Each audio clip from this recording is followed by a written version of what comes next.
Hola, ¿qué tal? Buenas tardes. Bueno, como la semana pasada no pudimos dar clase, pues vamos a subir un vídeo, ¿vale? A la plataforma y así, pues bueno, vemos un poquito el tema uno que lo tenemos ya ahí en el campus virtual. Y bueno, pues así recuperamos un poco las horas que no hicimos la semana pasada. Bueno, este que tenéis aquí va a ser el libro que vamos a seguir en la asignatura, que lo tendréis en la librería de la facultad, que está, como sabéis, en el aulario, en la planta baja. Bueno, yo os pasaré los datos por el campus virtual para que lo tengáis controlado. Y luego también os pasaré más adelante los temas que van a caer en el examen, que lógicamente van a ser los que demos, los que veamos en la asignatura. Vale, el libro es muy barato, no sé si son 16 euros me parece que cuesta, y bueno, la verdad es que aquí tenéis un buen repaso de lo que es la estructura económica internacional, ¿vale? Ya os pasaré los datos, es de la editorial Dickinson, pero bueno, ya os pasaré todo lo demás. Bueno, y nada, entrando un poquito en materia ya directamente, pues le vamos a pegar un repasito al tema, que lo tenéis ahí en internet y seguramente que lo hayáis mirado, ¿vale? Pero bueno, haciendo un poco más de énfasis en lo importante, ¿vale? Bueno, ya no se lo había dicho, en fin, lógicamente las preguntas del examen serán solamente de los epígrafes del libro que os diga, no caerá todo el libro, ni mucho menos, o sea, que era pues los temas que yo os diga para el examen, ¿vale? A ver. Bien, pues nada, seguimos entonces un poquito con el tema que veíamos. Bueno, el tema este es un poco introductorio, ¿no? Vamos a pegarle un repaso haciendo hincapié en todo el tema de la economía internacional, ¿vale? La economía internacional en torno a la estructura económica internacional se fundamenta en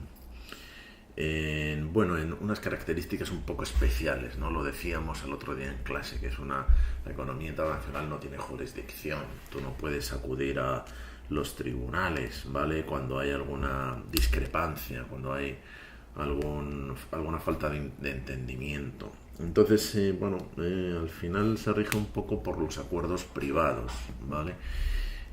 A nivel de contratación, ¿no? Porque claro, todo esto va teniendo sus distintos planos. Podríamos hablar de macroeconomía, de convergencia, que todo eso está muy bien, ¿no? Pero luego también hay planos privados de la estructura internacional, ¿no? Uno de los planos privados es la contratación.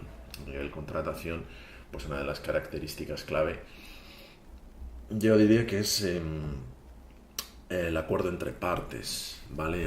Tanto a nivel de contratación pública, de contratos públicos, como a nivel de contratos privados. Lo importante pues es que haya un cierto acuerdo entre las partes, y al final pues a lo que se van a circunscribir los acuerdos, valga la redundancia, es al contrato, ¿vale? Normalmente siempre se ponen cláusulas de que, bueno, si hay una disensión, una falta de acuerdo dentro del propio contrato, se recurrirá a la legislación de Alemania o a la legislación de España o lo que sea, ¿no? A la legislación del país principal.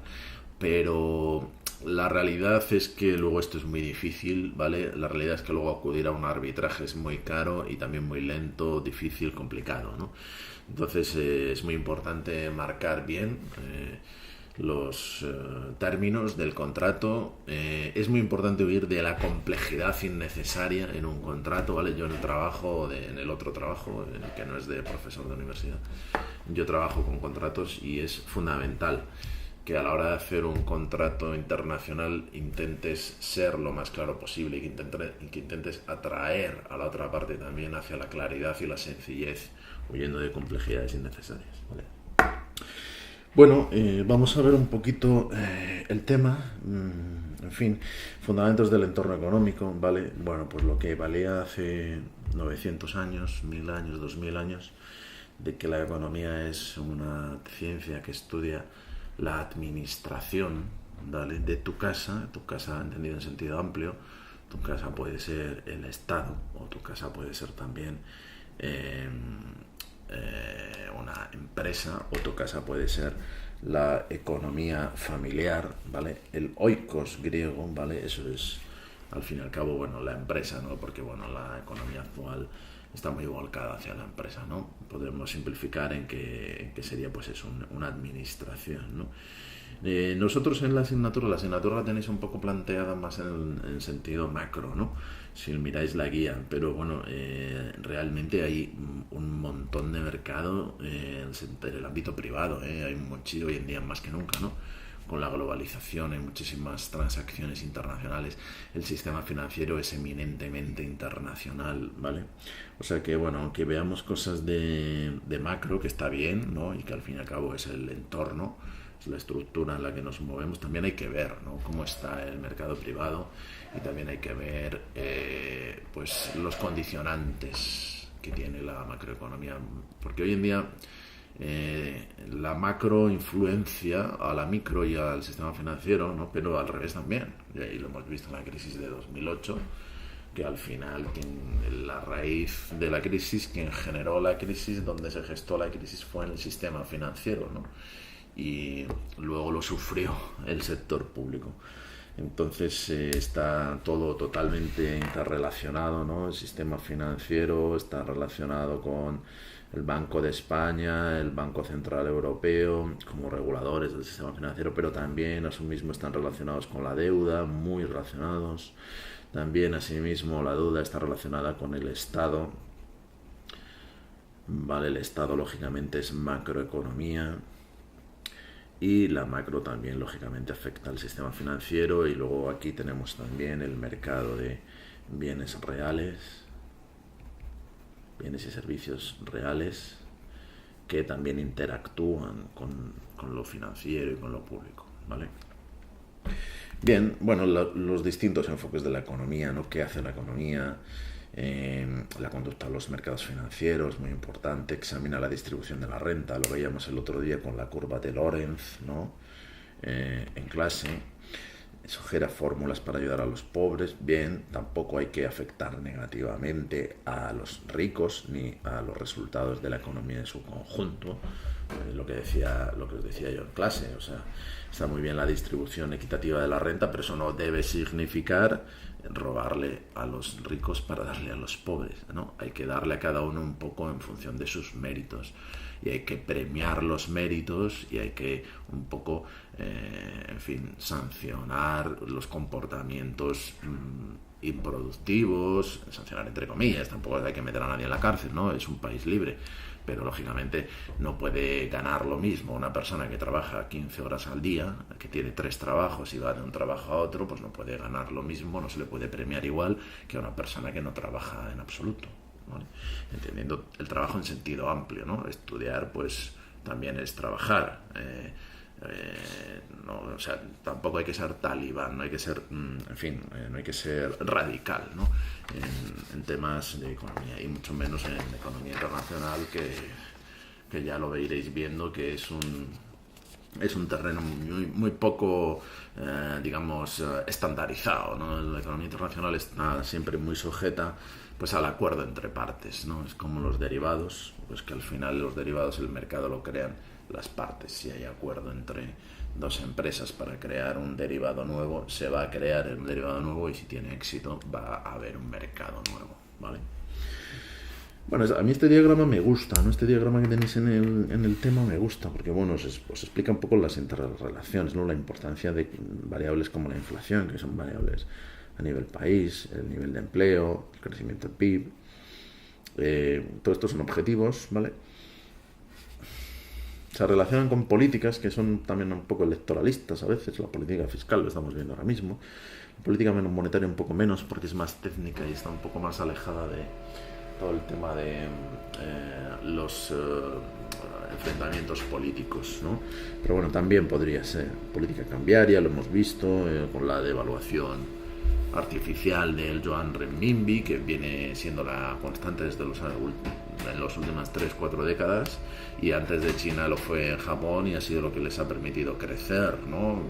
Al fin y al cabo, lo que están haciendo es subvencionar sus exportaciones. Ahora mismo tenemos una importante polémica con Donald Trump, ¿no? El gabinete Trump, no solo Trump, que bueno, han dicho que van a subir un 10% los aranceles a China, ¿vale? Entonces esto pues probablemente va a suponer que va a haber un poco de crisis, ¿no? Va a haber una guerra, ¿no?, entre China y Estados Unidos. China ya tiene devaluado el tipo de cambio, Estados Unidos les va a subir los aranceles, entonces China les subirá sus propios aranceles también a otras mercancías que Estados Unidos exporta a China, y pueden entrar en una guerra, ¿no?, en una guerra de devaluaciones que las ha habido en la historia y que son muy peligrosas, ¿vale? Porque suponen un factor de riesgo, ¿vale?, para otros conflictos mayores y desde luego para la economía. Esto está claro que puede causar una crisis económica de primer nivel, una guerra de devaluaciones. Miradlo en internet si queréis, que es muy interesante el tema de la política de devaluaciones de tipo de cambio previa a la Segunda Guerra Mundial, que es un tema fascinante. Bueno, la escasez y la elección, lógicamente, la economía gestiona unos recursos con una cierta escasez, con una cierta limitación, aunque cada vez más la tecnología supera esos problemas de escasez, ¿no? Tal vez esto sea un concepto un poco en tela de juicio hoy en día, ¿no? Y que a lo mejor deberíamos los economistas volver otra vez sobre algo que se da como un hecho incontestado, pero por ejemplo tecnologías como la fusión nuclear, cuando funciona la fusión nuclear, o tecnologías más cercanas como la tecnología de paneles solares, que son muy eficientes y que te permiten un cierto autoconsumo hoy en día y que lógicamente se van a desarrollar en los próximos años. Son tecnologías, por ejemplo, que hacen que la energía ya deje de ser tan escasa, ¿no? Hacen que sea difícil defender el concepto este de la escasez, que es un concepto de Malthus, es un economista de la escuela clásica, de los primeros economistas que hubo, ¿no? Y que, bueno, Malthus lo que decía es que la población iba a crecer más que los alimentos. Bueno, bien, pero de esto hace 200 años y hemos visto que la cosa tampoco ha sido para tanto, ¿vale? Entonces hay que poner siempre en tela de juicio, un poco en tela de juicio, hay que verlo, como dicen los americanos, con criticism, el tema de la escasez, ¿vale? Por la tecnología, ¿vale?, en sentido amplio, como decíamos siempre, hemos dicho en clase varias veces. Tecnologías son procedimientos, son maquinitas, son avances, son patentes, ¿vale? Entonces siempre cuando veáis la cuestión de la escasez, yo os recomiendo que lo pongáis en tela de juicio. De hecho, sobre esto podríais hacer algún trabajo, que bueno, ya me estáis proponiendo cosas, ya me han llegado bastantes propuestas de trabajo que poco a poco las voy actualizando en el campus, estoy poniendo los títulos. Pero bueno, sobre el tema de Malthus es muy interesante, por ejemplo, la política económica de Rusia, que es un país grande hoy en día y que centra toda su política económica e incluso su política a secas, su política gira mucho en torno a los recursos naturales, ¿vale? Porque Rusia es un gran exportador de petróleo y tiene recursos naturales, tiene gas, tiene petróleo, controla mucho a los países con los que mantiene ciertas pugnas. Por ejemplo, Alemania le vende una cantidad de gas absolutamente ingente, y bueno, lo podéis buscar en internet, pero igual el 40% del gas que se consume en Alemania es ruso. Tienen varios oleoductos, uno nuevo que hicieron a través del Báltico, que va por el fondo del mar Báltico hasta Alemania para evitar cruzar por Polonia, por Bielorrusia, por Ucrania. Y son 9 toneladas y toneladas de gas. Entonces, claro, tienen un gran poder geopolítico sobre Alemania. Sobre la geopolítica también podéis hacer algún trabajo, sobre la inseguridad financiera, sobre la estrategia española de seguridad, la estrategia europea de seguridad, la estrategia estadounidense de seguridad. Son documentos muy interesantes que los podéis mirar y que yo os animo a que lo hagáis porque son muy enriquecedores. Como economista podéis aprender ese nuevo plano, ¿no?, geopolítico de la economía. Como os decía, Rusia pone el hincapié en los recursos naturales. Es un enfoque muy malthusiano, el enfoque ruso, ¿vale? Entonces sobre eso se puede hacer un trabajo muy bueno y muy interesante, ¿vale? Bueno, bien, en fin, ¿qué producir? Efectivamente es una de las preguntas, ¿no? ¿Qué producimos, ¿no?, en la economía? Es una pregunta un tanto de planificación central, pero bueno, todo el mundo, ¿no?, todas las economías se plantean en qué nos especializamos, ¿no? Por ejemplo, California pues está claramente especializada en productos tecnológicos, sobre todo en su desarrollo, ¿no? Taiwán, la República de China en Taiwán, está claramente especializada en productos tecnológicos, en la fabricación de hardware tecnológico, ¿no? Algunas otras zonas de China también, ¿no? Muchas, ¿no? Bastantes zonas de China, ¿no? Shenzhen, etcétera, etcétera. Bueno, bien. Seguimos un poquito. Bien, ¿para quién es la producción? ¿Quiénes consumirán los bienes y servicios? Bueno, está claro que no es lo mismo producir para el mercado chino, por ejemplo, que producir para el mercado americano. Hay ciertas diferencias, sobre todo diferencias culturales, ¿vale? Lo veis, por ejemplo, con el iPhone. Este último que ha sacado para el mercado chino va a llevar 2 SIMs físicas. Para el mercado americano solo va a llevar una SIM física, ¿vale? Bueno, ya tenemos ahí una clara diferenciación. Estamos viendo como una multinacional de las más grandes que hay. Bueno, Apple sabéis que es la empresa con capitalización bursátil mayor del mundo y está condicionando la producción de su hardware al mercado chino y al mercado americano, ¿vale? Probablemente Steve Jobs, que era muy partidario de la estandarización, no lo vería bien, pero el hecho es que estos pasos se dan, ¿no? Y que hay que adaptarse un poco a los mercados, ¿vale? También hay elecciones sociales, ¿vale? Pues lógicamente también tiene que haber una diferenciación, ¿no? En fin, no es lo mismo, que depende de lo que estés produciendo, quiero decir, o sea, no es lo mismo producir a lo mejor pisos de lujo, de superlujo en el centro de Madrid en una planta 45 de un rascacielos, pues que producir viviendas de protección oficial en Coruña, ¿vale? Los dos son viviendas igual, perfectamente dignas, pero claro, el objetivo, el destinatario es diferente, ¿vale? Tienes que adaptarte un poquito a las restricciones. También, bueno, depende, tienes que adaptar un poco a la normativa que haya. Sabéis que ahora en Madrid hay mucha polémica por toda la expansión de Castellana Norte, que está bloqueándolo el actual gobierno, que como sabéis tiene mayoría de Podemos en el gobierno. Lo está bloqueando toda esa ampliación, que serían muchas viviendas nuevas que saldrían al mercado. Al aumentar la oferta, mantenerse la demanda estable, pues el precio baja, ¿no? Entonces, pues hay mucha polémica porque efectivamente, claro, están bloqueando algo que a priori es positivo. ¿Qué argumentos plantea el gobierno del Ayuntamiento de Madrid? Bueno, pues plantea que no hay que incurrir en una exacerbada expansión porque eso puede dar lugar a desigualdades, y luego, bueno, pues plantea que la ciudad, perdón, que el desarrollo vertical de la ciudad tiene que ser contenido. Que, bueno, yo no digo que no haya que controlar todo eso, pero hay otros países que ya han tenido esos problemas previamente y no se han echado 4 años para decidir si amplían o no amplían o cómo lo amplían, o, en fin, lo están haciendo en Nueva York. Tú vas a Nueva York, por ejemplo, y hay una casita pequeña y al lado de la casita hay un rascacielos de 70 pisos. No hay ningún problema, tampoco queda tan mal.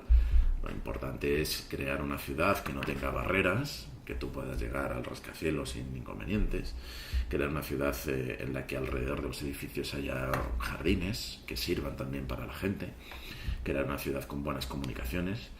Y en cualquier caso yo no estoy criticando, o sea, vamos a ver, el gobierno tiene toda la legitimación que le han dado los votos, por supuesto. Pero desde luego lo que no puede hacer el gobierno es bloquear, ¿no? O sea, tiene que tomar una decisión. No puede estar un gobierno municipal estoy hablando, un ayuntamiento durante 4 años decidiendo si sí o si no, ¿vale? El gobierno tiene que ser ágil y tiene que tener un enfoque económico de la situación también. Bueno, seguimos. Bien, la economía de mercado. Economía de mercado sería un laissez-faire, que creo que el concepto os lo he puesto por aquí. Bueno, por si no está, os lo pongo aquí. Es una palabra, lógicamente, ¿no? Es un galicismo y viene significando que cualquier agente haga lo que desee, ¿vale? En cuanto a precios, en cuanto a oferta que pone en el mercado, que cualquier agente demandante, por otro lado también, demande la cantidad que desee demandar del producto, ¿vale? Y eso no existe, ¿vale? Aquí os lo pone, eso no existe en ningún sitio del mundo, no hay ningún país con un total laissez-faire, es imposible. Luego hay unas economías de dirección de planificación central, que sería lo que tenemos ahora mismo, pues puede ser Cuba, tal vez puede ser Corea del Norte, ¿vale?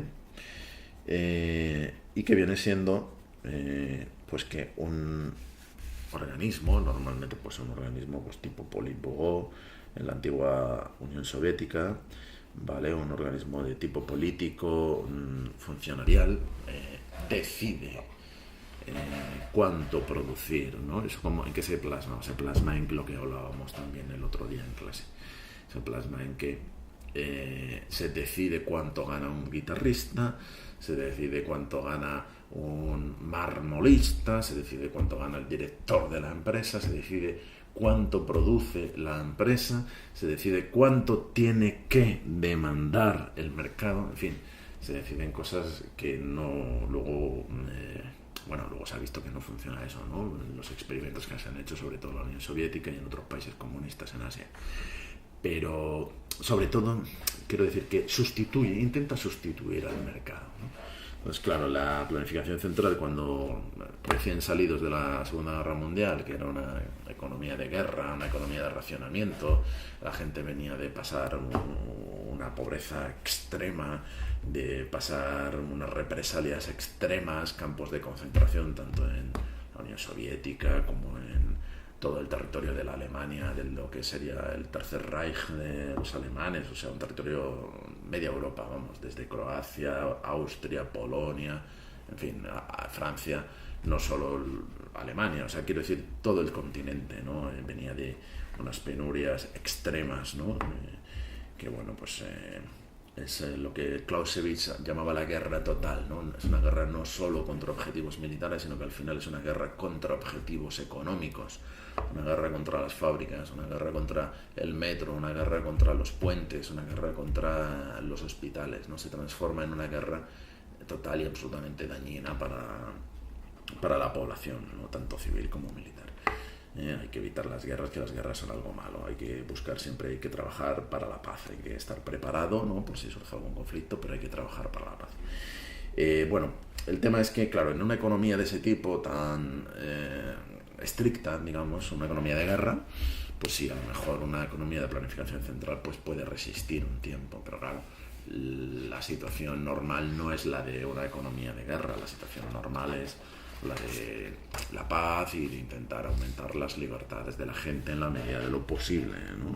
Siempre dentro de unos límites de convivencia. Y luego, bueno, lo que tenemos ahora mismo pues es el tema de la economía mixta, ¿vale? Que es una economía de mercado, pero al mismo tiempo regulada, ¿vale? ¿Qué se regula? Pues se regula todo aquello en lo que el sector privado por sí mismo no funciona bien, ¿vale? Ejemplos, cuando hay un oligopolio o un monopolio, eso hay que regularlo, ¿no? Un ejemplo de monopolio, por ejemplo, las operadoras de ADSL, que como sabéis es muy caro el crear la infraestructura, y entonces pues se hace preciso regular, ¿no? El acceso a la infraestructura y regular los precios. Más cosas así reguladas, el sector bancario. ¿Por qué razón se regula el sector bancario? Pues se regula porque es muy importante para el resto de la economía. Si la banca quiebra, lo hemos visto en el 2008, lo vimos en el 29, una crisis financiera importante se va a repercutir al mercado real y va a causar pobreza, va a cortar el crecimiento, va a aumentar el paro y pues va a ser totalmente nocivo para la economía, ¿vale? Nos mete además en un círculo vicioso del que es difícil de salir. Entonces, por eso se regulan también el negocio bancario es un negocio muy apalancado, ¿vale? Es un negocio que se fundamenta mucho en incurrir en deudas, porque como sabéis, los depósitos bancarios para nosotros son un activo porque nos deben dinero, pero para un banco un depósito bancario es un pasivo, es una deuda. Entonces el negocio bancario siempre va a estar endeudado con sus depositantes, ¿vale? Muy endeudado. Y luego además ese dinero que le depositan a cortísimo plazo, porque puedes ir y sacarlo del banco en cualquier momento, luego el banco lo presta a largo plazo, ¿vale? Entonces, si hay una crisis minorista, que se llama, si la gente va a buscar el dinero al banco, sus depósitos, el banco no lo puede devolver porque no lo tiene, porque se lo ha prestado a un empresario para que invirtiera, ¿vale? Entonces, por esa razón, entre otras, se regula el sector bancario. Entonces, bueno, quedaros con la idea de que la economía mixta, que es la que funciona pues, en los países de hoy en día, en China, en las dos Chinas, ¿no? En la República Popular de China, en la República of China, en la República de China de Taiwán, por supuesto, en Japón, en Estados Unidos, en Rusia. Lo que tenemos son economías mixtas, más o menos reguladas, pero economías mixtas, ¿vale? La economía de planificación central es una excepción a la regla, es una excepción que, como os decía, podéis ver a lo mejor en Cuba, en alguna república en África, pero poca cosa, ¿vale? Venezuela se parece cada vez más a una república de planificación central, ¿vale? A un país de planificación central. Bueno, los factores son importantes, ¿no? Al final los factores productivos, fijaros lo importante que es para Rusia, ¿no? Los factores, el acceso a las materias primas, el acceso a la energía, el acceso a la gas natural, al petróleo, la posibilidad de exportar todo eso y por lo tanto de ingresar divisas, ¿no? Este esquema la verdad es que está muy bien, ¿no? Pues porque te dice por aquí pues que entran los inputs, aquí tenemos el proceso productivo de la empresa y por aquí salen los outputs, los productos, ¿vale? Os aproxima ya, ¿no? a cosas tan importantes como el capital que tanto hemos hablado en clase y que más hablaremos, ¿no? Porque el capital a nivel macro, toda la doctrina económica gira en torno al capital, a la acumulación del capital. A nivel macro el capital es fundamental para el crecimiento, ¿vale? Y para el crecimiento de los países en comparación unos con otros, ¿vale? Para la convergencia, ¿no? En economía hablamos de convergencia y no hablamos de superación, pero también hay superación, ¿no? Porque parece que hay como tabús, ¿no? Económicos. Vamos a ver, China ha superado a todos los demás países en estos 30 últimos años. China estaba aquí abajo en el ranking y ahora en el mismo ranking está aquí arriba. Los otros países estaban por aquí y ahora los otros países están aquí y China está aquí arriba, ¿no? Entonces esto supone un mayor desarrollo en todos los sentidos, también el desarrollo humano, o sea, en renta, por supuesto. Los mayores millonarios están ahí en la zona de la costa este china, en Shanghai, en Pekín, etcétera.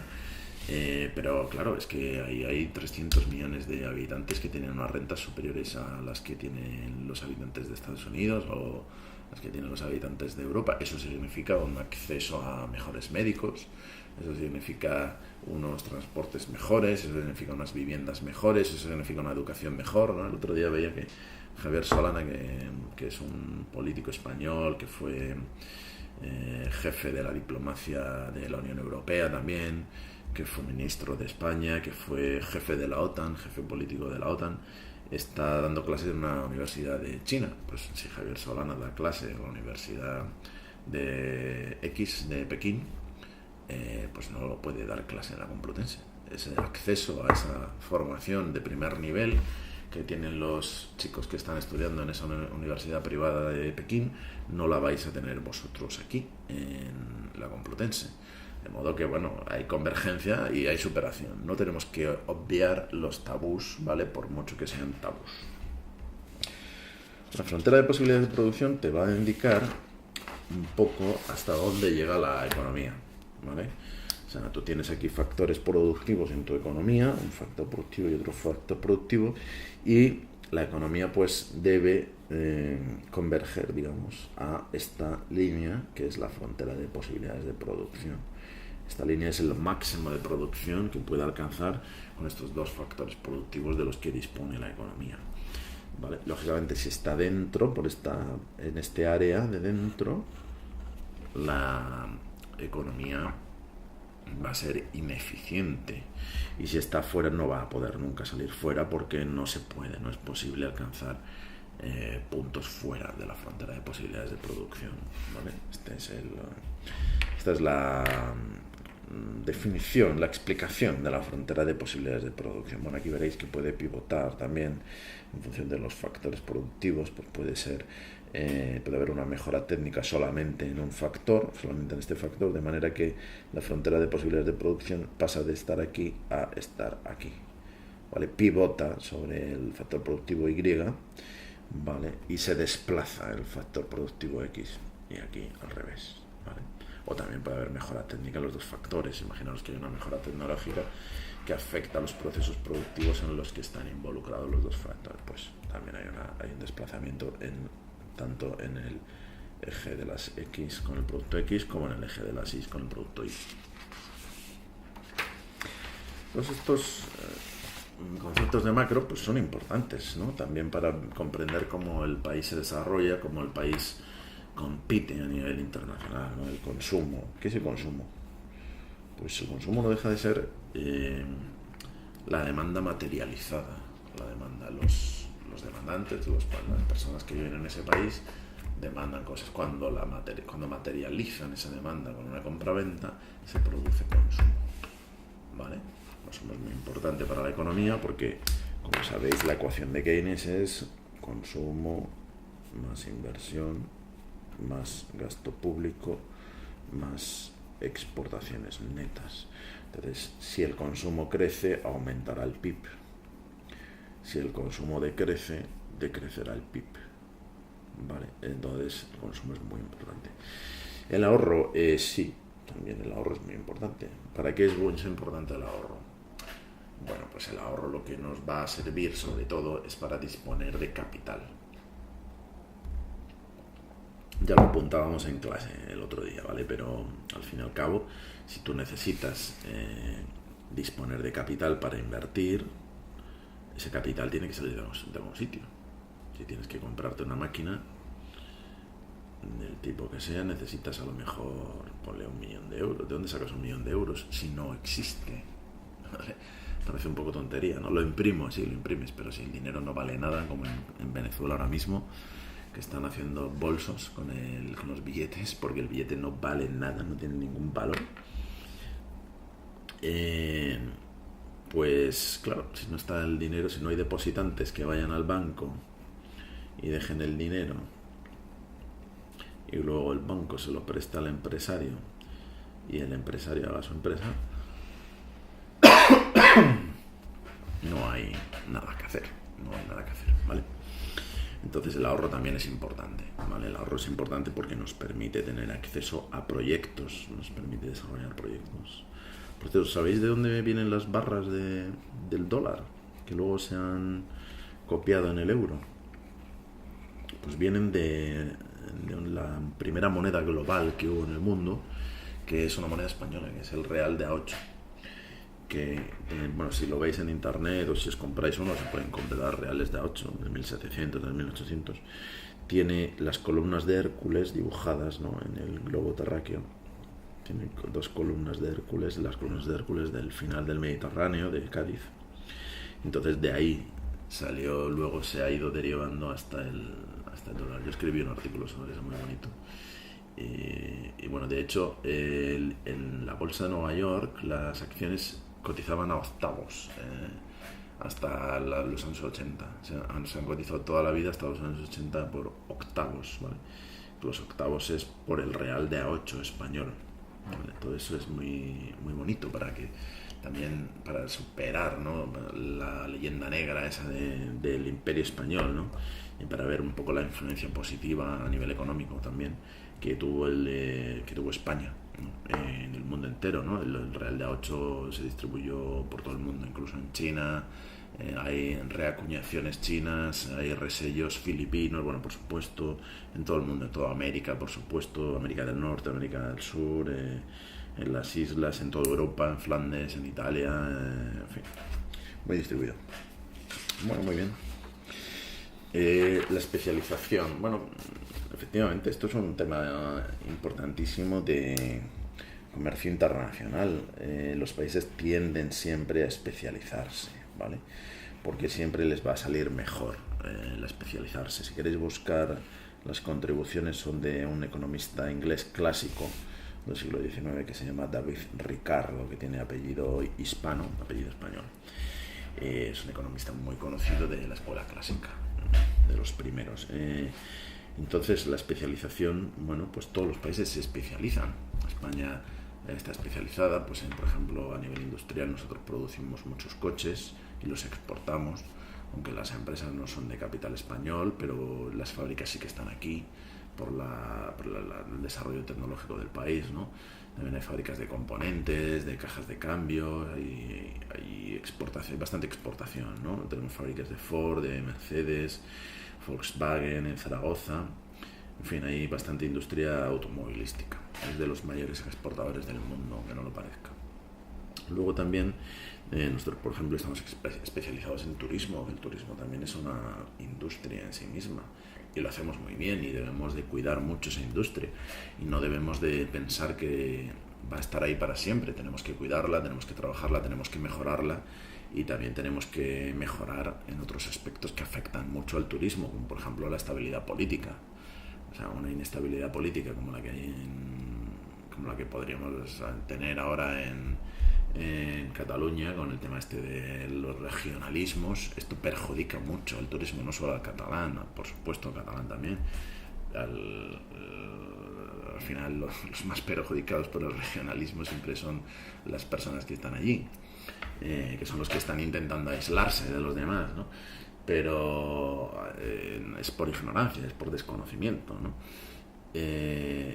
También afecta lógicamente a otras partes del país, porque al final el prestigio del país se ve pues, perjudicado, ¿no? Entonces hay que cuidar, como yo siempre digo, la estabilidad, ¿no? A lo mejor soy un poco pesado con esto, pero es que afecta mucho a la economía, sobre todo en el largo plazo, ¿vale? El dinero es, claro, ya lo damos por sentado, el dinero, pero al final el dinero es un invento, no siempre hubo dinero, ¿no? Antes de tener dinero teníamos el trueque y el trueque tiene muchos inconvenientes. Mira, aquí lo tenéis, ¿vale? Tiene que haber coincidencia de necesidades. Claro, si yo tengo una gallina y la tengo que intercambiar por una vaca, nadie me va a cambiar una vaca por una gallina. Me parezca un poco rupestre, ¿no? El ejemplo. Pero es así, claro, necesitaría a lo mejor tener, qué sé yo, 50 gallinas para que me dieran una vaca a cambio. Entonces a lo mejor no tengo 50 gallinas. Lo que sí que puedo tener es dinero, ¿no? Bueno, pues mira, te doy dinero y tú me das la vaca, ¿vale? Tiene que haber, el problema es también, ¿no?, de que la vaca es indivisible, porque dice, bueno, divido la vaca, bueno, pero si la vaca ya no te da leche, a lo mejor ya no te sirve, ya no cubre tus necesidades, ¿no? El trueque no permite transmitir política monetaria, efectivamente, ¿no? Lo veíamos con el Bitcoin, ¿no? El otro día en clase. Al final, el tema de la política monetaria es fundamental. ¿Para qué? Pues para aumentar la base monetaria y de esa manera aumentar la renta, ¿vale? Simplificando, ¿no? Por aquí hay muchos eslabones, ¿vale? Pero bueno, simplificando. En un momento dado quieres hacer política monetaria expansiva a través de la base monetaria, no puedes hacerlo, y al revés, quieres hacer política monetaria contractiva a través de la base monetaria, no puedes hacerlo. Con los tipos de interés, lo mismo, los tipos de interés no los puedes transmitir si la gente trabaja con vacas y con gallinas, ¿no? Es imposible transmitir política monetaria. La transportabilidad, ¿vale? Bueno, pues si tienes que traerte una vaca de Mallorca a Madrid, pues es un problema. Tendrías que fletar un barco. En cambio, si te tienes que, no sé cuánto vale una vaca exactamente, ponle 1.000 euros. Si te tienes que traer 1.000 euros de Mallorca a Madrid, no es absolutamente ningún problema. Son 2 billetitos absolutamente minúsculos. Sí, cuando involucras a muchos participantes, uno tiene una vaca, otro tiene una oveja, otro tiene unas gallinas, es difícil, ¿no?, que todos se pongan de acuerdo, se vuelve más complejo. El dinero simplifica todo esto, ¿vale? Y luego, bueno, aquí tenéis más ejemplos. Unidad de cuenta te sirve para medir, ¿no? ¿En qué medimos las vacas? ¿En gallinas? No, es más fácil medirlas en dinero. Bueno, es un poco cómico esta parte, pero bueno, hay que también tener en cuenta que el dinero tiene sus funciones, ¿no? Si tuviéramos que crear una economía de cero, como por ejemplo en Siria, que va a haber que crear la economía de cero, habría que empezar por montar el dinero, ¿no? Por crear un banco central. Ese banco central probablemente tendría que subcontratar la impresión del dinero a alguna empresa. Hay muchas empresas en Londres que imprimen dinero para países pequeños. Entonces, bueno, también la Fábrica Nacional de Moneda y Timbre ofrece ese servicio. en la factoría en Burgos que ofrece acuñación de monedas y impresión de billetes. Entonces, bueno, pues Siria, cuando salga de su supercrisis que tiene ahora, es un mega crisis de su guerra, tendrá que subcontratar ese servicio, el Banco Central tendrá que recepcionar el dinero y tendrá que distribuirlo a la población, ¿no? Y eso será una política prioritaria cuando superen un poco esta guerra civil en la que están inmersos, ¿no? Los precios, bueno, los precios son fundamentales en el mercado, claro. Los mercados de factores, el valor de intercambio, el valor relativo, el valor absoluto, todo eso lo tenéis aquí, lo podéis mirar, ¿vale? Los precios son fundamentales, al final, tanto incluso para la empresa privada, ¿no? El pricing, ¿no? El pricing que hace, por ejemplo, Hewlett Packard de sus productos, o por ejemplo empresas así como Xiaomi, ¿no? Que está ahora más de moda que Hewlett Packard, ¿no? Pues necesitan hacer un pricing, ¿no? ¿Cuánto cobro, ¿no? Por mi patinete eléctrico Xiaomi, como se llame. Bueno, pues tengo que ponerle un precio al producto y ese precio es muy importante. Esto es de marketing más que de economía, de estructura, pero al final también afecta, ¿no? O Apple, ¿no? Los precios que le pone a sus móviles, que yo creo que se están pasando por arriba, ¿no? Porque ya el precio que han puesto de 1.500, ¿no? por el móvil tope de gama, por el XS Max impronunciable que acaban de sacar ahora a principios de septiembre, pues para mí, hombre, empieza ya a ser un precio que la gente no sé, yo creo que la gente no se va a meter, ¿no? A comprar un móvil tan caro. Luego, bueno, aquí el índice de desarrollo humano, esto es un tema interesante también. Pero no todo es el desarrollo, ¿vale? También, como veíamos, hay que tener cuidado porque, claro, si solo pensamos en el desarrollo y pensamos que somos el ombligo del mundo y que el resto de las economías lo único que van a hacer es converger hasta parecerse a nosotros, podemos olvidarnos de que a lo mejor no solo se parecen a nosotros, sino que nos superan, ¿no? Que, como os decía, es lo que está pasando, por ejemplo, a Estados Unidos le está pasando con China, que Estados Unidos se ha creído, ¿no? El perfil bajo de China, se ha creído el punto este que tan bien ha vendido Deng Xiaoping en Estados Unidos, de que China era un país pobre, y lo que ha ocurrido es que China ha convergido en renta, en Producto Interior Bruto con los americanos, pero es que ahora les ha superado a los americanos, ¿vale? Es un tabú, los americanos no quieren decirlo mucho, no se habla mucho del tema, nadie quiere darse cuenta, pero es así. Entonces, si nos cogéis cualquier Producto Interior Bruto en PPAs, que hablábamos el otro día, en paridad de poder adquisitivo, lo veréis, ¿vale? Entonces, bueno, pues está bien converger, está bien desarrollarte como nosotros nos hemos desarrollado, ¿vale? Están bien estos índices, pero es que también nos pueden superar, ¿no? Claro, si te comparas con un país que tiene mucha más renta que tú, ese país va a tener mayor acceso a la salud, ¿vale? Va a tener mayor esperanza de vida, va a tener mejor educación, como veíamos, va a tener más matriculaciones primarias, secundarias y universitarias y, por supuesto, va a tener mayor PIB, ¿vale? Bueno, pues esto un poco lo que os decía, es un poco para comprender el marco. Al fin y al cabo estamos hablando de estructura, ¿vale? Nuestra asignatura es de estructura mundial, ¿vale? Entonces tenemos que comprender el marco en el que nos movemos, ¿vale? Luego también técnicas, como por ejemplo la del índice de desarrollo humano, tenemos que entenderlas también, tenemos que saber de qué están compuestas, de la salud, de la educación, de la riqueza. Tenemos que ver que es un objetivo importante para los países converger en términos de desarrollo humano también, no solamente en términos de renta. Bien, y tenemos un poco que hacernos con el tema, que hacernos con el conocimiento y quedárnoslo ya, porque esto que está aquí son cosas básicas que vais a necesitar a lo largo de vuestra carrera, ¿vale? Y cuando estéis trabajando también estos conocimientos os vendrá muy bien. El repaso, yo lo veo muy interesante esto que os he puesto aquí, bueno, porque os hace una idea de cómo van a ser las preguntas del examen. Eso es muy importante porque vosotros sois estudiantes y vosotros tenéis que enfocaros al examen, claro. Y luego también os sirve, las preguntas tipo test del final del tema, os sirven para comprender mejor el tema, ¿vale? Os dan más datos, parece que no, pero os dan más datos que los que tiene el tema y os ponen el énfasis en lo importante. Bueno, que yo os animo a que las hagáis y mirad las respuestas y que luego os las autocorrijáis, ¿vale?